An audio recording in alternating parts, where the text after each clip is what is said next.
Les associatifs, les bénévoles sont mobilisés, Nuit de la solidarité ce soir à Paris. Vous allez recenser les gens de la rue. Pourquoi ce recensement ?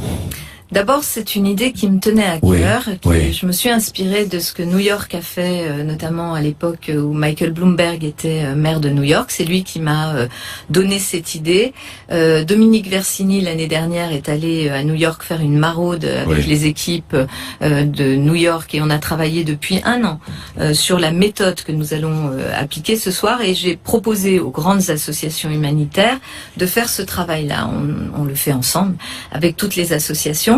Et puis on s'est dit, il faut qu'on aille chercher des bénévoles. Il faut que on propose aux Parisiens de venir nous accompagner d'abord pour se rendre compte de ce que c'est que ce phénomène. Qui sont les personnes à la rue ? Et c'est fait avec l'État. L'idée, c'est vraiment de partir de la réalité. C'est-à-dire, on va compter, dénombrer le nombre de personnes. On va bien sûr apporter aussi des informations, des renseignements à ces personnes cette nuit. Et à partir du chiffre, de l'évaluation qu'on va faire, on va pouvoir travailler. Moi, le président de la République a dit hier, c'est un échec. D'ailleurs, il a été très honnête en reconnaissant que sa promesse n'avait pas été tenue. Et je pense que c'est un échec collectif. Et c'est un échec de longue durée. Parce que cette question des personnes à la rue, des personnes démunies, plus des migrants qui sont j'allais vous poser la question. Une grande partie de ces personnes, pas toutes, mais une partie de ces personnes, eh bien, à partir du constat qu'on va faire, moi je propose que justement il y ait un rebond, qu'on s'appuie là-dessus et qu'on trouve les solutions. Parce que, vous savez... Il va y avoir, d'accord, mais il va y avoir un projet de loi immigration-asile qui ne tiendra pas compte de cela, vous le savez. Je prends le pari que cette situation et ce qu'on observe là, et la mobilisation citoyenne... L'objectif, c'est bien de dissuader les migrants de venir en France. Alors, je ne vais pas vous dire que je suis d'accord avec la circulaire de Gérard Collomb, puisque je ne suis pas d'accord avec cette circulaire. D'ailleurs, si vous étiez parlementaire, vous voteriez ce projet de loi? Non, absolument pas. Enfin, pas dans l'état actuel. Mais je pense que les choses peuvent bien sûr évoluer. Je pense que sur la question des migrants, là aussi, c'est un sujet très très important. On est confronté, et on va être confronté durablement, parce que ça ne va pas s'arrêter demain, ça serait un mensonge que de dire demain ça va s'arrêter.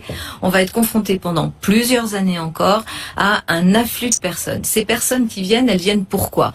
C'est la guerre qui les fait fuir, c'est la misère qui provoque la guerre qui les fait fuir, c'est le changement climatique qui provoque la misère et la guerre qui les fait fuir, ce sont des mouvements terroristes qui les font fuir, et ils arrivent, ils sont sur notre territoire. J'entends souvent ce propos sur l'appel d'air. Personne ne fait un appel d'air. Quand les gens sont menacés, ils quittent l'endroit où ils sont menacés pour aller chercher quelque chose ailleurs. Et ils vont où ? Là où il y a de la lumière. Une ville comme Paris qui réussit sur le plan économique, qui réussit vraiment à attirer tous les gagnants de la mondialisation, eh bien, elle attire aussi ceux qui ne vont pas bien. Et donc, moi, et je finis là-dessus, mon propos sur cette question notamment des migrants et des SDF, c'est de dire, il faut que nous nous organisions pour faire en sorte que ce ne soit pas le chaos, puisque ça va durer, puisque nous le savons, organisons-nous, mettons en place les structures.